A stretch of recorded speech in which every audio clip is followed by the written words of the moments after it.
le découpage continue de plus belle. Depuis 2008, il y a eu une frénésie abusive du découpage administratif. Et ce découpage a permis au PDS justement de gagner les seules collectivités découpées. Donc, c'était là la trouvaille pour 2012. Ils ont créé 60 nouvelles communautés rurales depuis lors. 60 nouvelles communes, 20 arrondissements nouveaux, 10 départements nouveaux. Alors, le tout dans un méli-mélo indescriptible, sans tenir compte des impératifs qui doivent sous-tendre tout découpage administratif. Puisqu'ils n'ont pas pris le temps, simplement, de faire toutes les enquêtes sociologiques, économiques, politiques, etc., pour faire des arbitrages justes. Au-delà même de l'aspect politique, ce découpage est porteur de germes de violence pour les communautés décentralisées. Le découpage vient leur donner le prétexte de remettre en cause les électeurs qui avaient des cartes.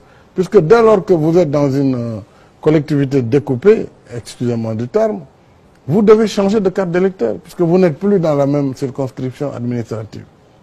Mais vous étiez... Et tout le monde sait, toute la gymnastique qui sera faite, les cartes de Djahao seront envoyées à Ranérou, et ainsi de suite. Les gens, au bout de 3, 4, 5 fois, ils vont se décourager. Et ils ne voteront pas.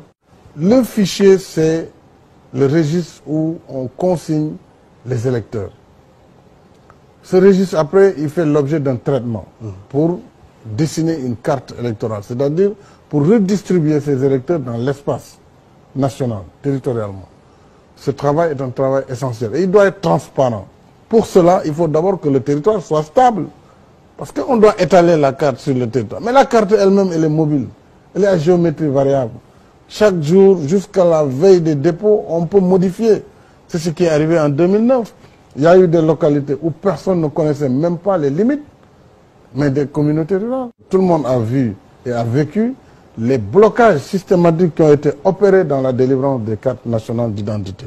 C'est indéniable. Il y a un blocage volontaire pour ne pas amplifier et augmenter le fichier, puisque pour eux, tout ce qui est nouveau est suspect.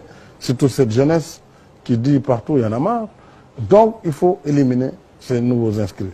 Il y a des faits qui sont de nature à porter atteinte à la sincérité du scrutin. Ils nous ont surpris une fois, le 23 juin, parce que nous ne nous y attendions pas, mais maintenant je peux vous assurer que c'est fini, c'est terminé.